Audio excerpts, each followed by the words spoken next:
Allahumma sholli wa sallim wa barik ala habibika Mustafa Muhammadin wa ala alihi wa sahbihi asmin nama ba'du. Terkait kajian akhlak atau nasihat-nasihat tentang akhlak secara bahasa atau secara linguistik dari segi kosakata, akhlak itu kata jamak. Jadi kalau orang baik secara fisik, orang Arab bilang kholqon, secara fisik. Kalau secara moral, orang Arab bilang khuluq atau akhlak. Lalu urgensinya dengan kita sebagai bangsa, sebagai umat Islam atau sebagai manusia, itu beberapa nabi, di antara pujian Allah kepada para nabi adalah karena kebaikan akhlaknya. Lalu kebaikan akhlak ini punya urgensi dalam agama jika akhlak itu benar secara hukum, secara halal haram. Ini yang jarang orang mengingatkan. Jadi misalnya begini, senyum itu sunat, itu ya, baik gitu. Oke, kita sepakat senyum itu sunat. Tapi para penipu itu juga senyum, karena kalau tidak senyum itu tidak bisa nipu gitu. Mungkin wanita nakal ya juga senyum. Orang-orang bisnis yang bodong biasanya cara ngerayu juga pakai senyum. Maka senyum ini berstatus nilai ibadah setelah kepastian target itu halal atau dalam konteks sesuatu yang disahkan agama. Sekali ndak, maka yang menjadi tidak halal ya, tadi senyumnya orang yang mau nipu, senyumnya lembaga-lembaga atau apa yang bodong atau apa sajalah. Nah ini yang jarang orang mengkaji. Maka sebelum mengkaji tentang akhlak itu penting, itu dikaji dulu status halal haramnya. Ya kayak tadi misalnya senyum itu sunat, senyum itu ibadah. Kata Rasulullah, tasaddaqu walau bitalqati wajhin, bersedekahlah meskipun hanya dengan senyum. Itu setelah ada kepastian status apa? Halal. Tapi jika orang itu mau nipu, itu juga pasti senyum. Orang yang mau menggoda lelaki juga pasti senyum, lelaki yang goda perempuan juga senyum, dan kadang konteksnya ada dalam hal-hal yang dibenarkan syara. Sehingga kepastian halal haram ini nomor satu. Terus kedua, akhlak ini yang menurut disiplin fikih, ini memang agak jelimet ya, tapi nanti Anda mudah memahami. Akhlak, misalnya ekspresi senyum atau ceria, itu dianggap sunat. Kalau dalam fikih dianggap sunat. Sunat itu ya tidak sampai wajib. Tapi ada konteks tertentu yang sunat ini menjadi wajib. Misalnya kita sebagai dai ya, sebagai ustadz itu, orang-orang yang nakal ini bawaannya senyum, ramah ini. Tapi kita yang ustadz ini bawaannya merengut, cemberut, sehingga kecenderungan orang itu ngidolakan yang nakal. Wasallam. Nah ini penting saya jelaskan supaya orang itu bicara akhlak. Akhlak itu tadi saya katakan, senyum itu baik, ramah itu baik. Tapi setelah status hukumnya itu halal gitu, ya. Jadi kalau sebelum status hukum itu halal, ini ya ramahnya menjadi tidak baik. Misalnya kamu punya istri cantik, kemudian dia ramah sama lelaki siapapun, kamu kan pusing. Terus alasannya ramah itu baik. Makanya di Quran diingatkan, fala takhdu'na bil qawli fayatma'alladzi fi qalbihi marad. Orang-orang solihah, orang-orang yang afifah, wanita-wanita terhormat, jangan terlalu ramah sama lelaki lain, karena lelaki lain yang kamu ramahin, kalau kebetulan dia ada orang baik, pikiran ramah kamu ini ditafsirkan yang macam-macam. Ya, jadi ini karena saya sebagai kiai memang menekuni fikih, sehingga sebelum bicara jauh tentang hukum moral, itu pastikan dulu status halal haramnya, baru ada numpang hukum akhlak. Sodako juga gitu, banyak orang dermawan itu ternyata nyuwun sewu memang uang korupsi sehingga mudah ngasih orang banyak, pas uangnya sendiri ternyata berat. Ini belum bisa dikatakan sodako karena bawaannya dermawan, karena uang saya saja. Jadi kepastian hukum ini harus ada dulu. Makanya dalam Islam fikih itu nomor satu, hanya nomor satu itu ya kepastian hukum. Baru di level aplikasi hukum itu penerapannya, tatbikinya kalau dalam bahasa Arab butuh akhlak. Terus ketiga, cerita-cerita akhlak itu yang paling fenomenal itu, kata banyak mufassir, kenapa Saharatu Fir'aun. Jadi ketika duel, saya cerita sedikit. Musa ini punya banyak mukjizat. Nabi Musa ini punya banyak mukjizat. Mukjizat itu sesuatu yang luar biasa, nggak bisa dinalar oleh akal. Itu kalau orang baik disebut mukjizat, kalau orang buruk punya kemampuan ini disebut sihir. Ya. Tapi sama-sama punya kekuatan yang dahsyat. Sehingga ketika Nabi Musa punya kekuatan yang dahsyat ini, yang disebut mukjizat, Fir'aun cara berpikir yang bisa mengalahkan ini hanya sihir. Dipanggillah ahli sihir yang profesional, yang top lah. Dan mulai dulu itu wong ya seneng duit gitu. Jadi ahli sihir yang mau datang tapi berani berapa gitu. Jadi itu sudah mulai dulu gitu. Jadi kuno itu transaksinya itu ya harus berani berapa itu. Fir'aun katanya innakum idzal laminal muqarrabin. Kamu tak jamin menjadi orang dekat saya. Jadi mulai dulu kalau dukung itu ya harus dapat jatah itu. Jadi jatah orang dekat. Entah dulu itu apa menteri atau apa tidak tahu, tapi mulai dulu ya sudah gitu. Kata Fir'aun oke. Akhirnya pertarungan itu mau dimulai. Lah uniknya ketika mau dimulai itu Saharah ini ahli sihir yang bawaan Fir'aun tadi, sewaan nih tadi, bayaran.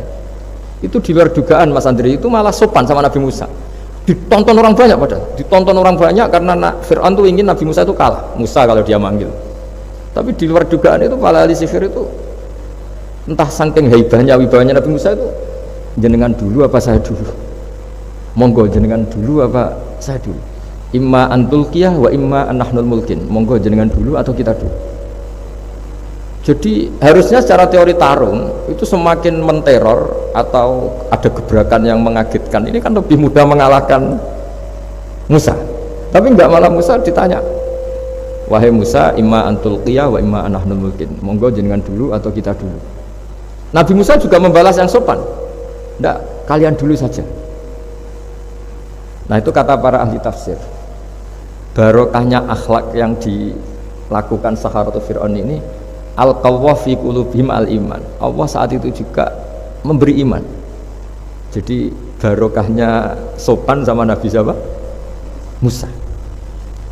Jadi barokah akhlak paling fenomenal dalam dunia tafsir adalah ketika Saharatu Fir'aun mendapat berkahnya adab, berkahnya akhlak sampai iman. Sehingga kalau dalam khazanah-khazanah Islam, amal yang paling mudah diterima Allah itu diantaranya satu itu akhlak, dua sedekah.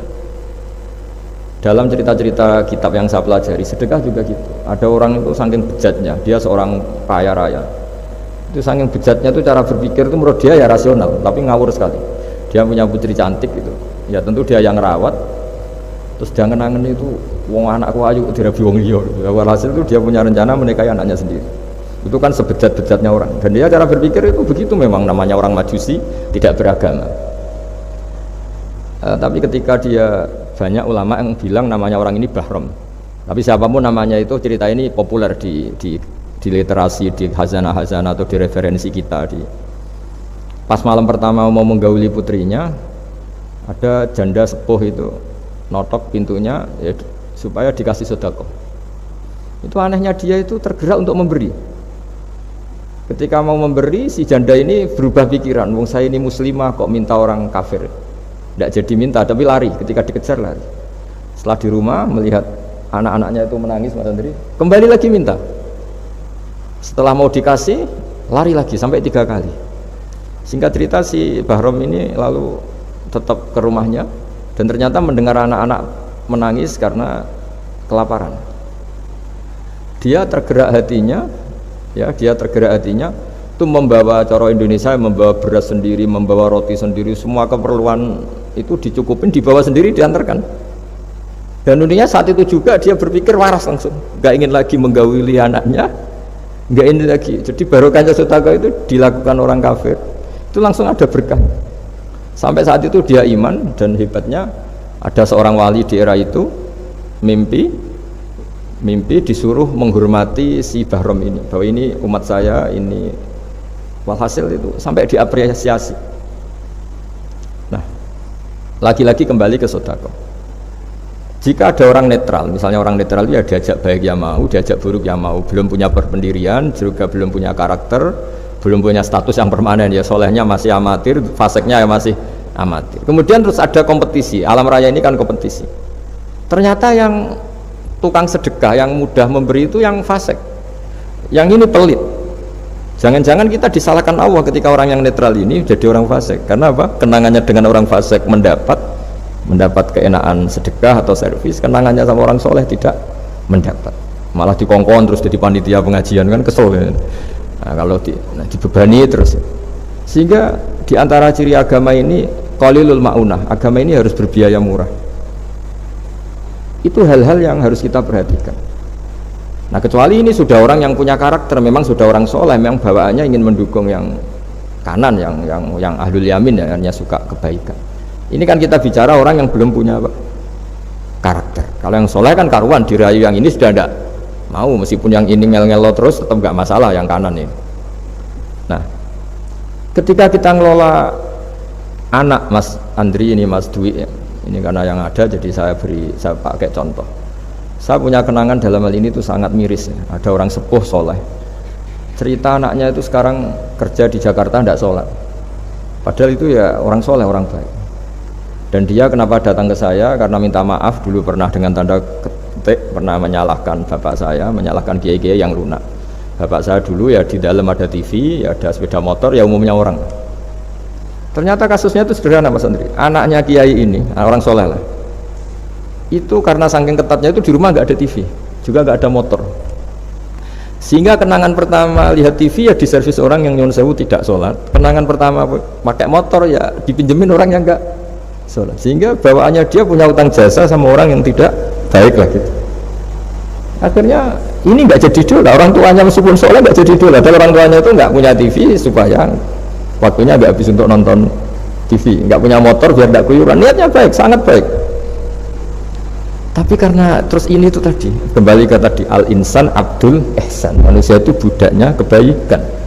Kenangannya lihat TV ya sama orang yang nggak bener ini, kenangannya punya motor, pakai motor ya pakai. Akhirnya ikut merantau ini ke Jakarta. Singkat cerita terus akhirnya dia katut temannya yang nggak sholat. Nah, ini yang di sini jika kamu mengelola agama ini secara tidak simpatik, lanfaddu min khawlik, pasti orang itu bubar. Singkat cerita terus karena dia mungkin orang soleh ya, tetap doanya didengar Allah. Dia nangis-nangis berdoa di depan Allah, terus minta maaf sama kiai-kiai yang pernah disalahkan, yang terlalu longgar sama anaknya.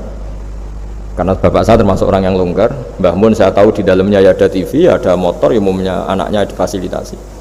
Lalu anaknya itu terus diparingi Allah tobat kembali, terus dia menservis anaknya dengan umumnya orang. Jadi yang bahaya itu bukan tidak ada TV-nya, tapi kenangan pertama tahu TV ini.